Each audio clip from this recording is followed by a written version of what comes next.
Hello! Magandang hapon sa inyong lahat mga pare at mare. So ayan ang asawa ko, aalis na naman. Iiwanan niya naman ako dito sa bahay mag-isa. Mamaya may makasali si Char. Tapos ayun, syempre nag-kiss muna at hinag ko na din ang aking mahal na asawa dahil aalis siya pabaon. Pero nagbaon na yan kanina.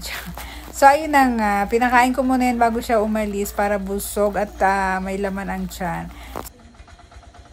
Kain tayo. Sarap yan. Ha?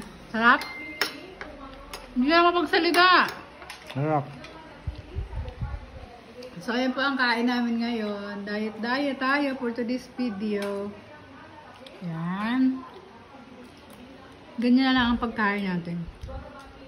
Yung egg mo, oh.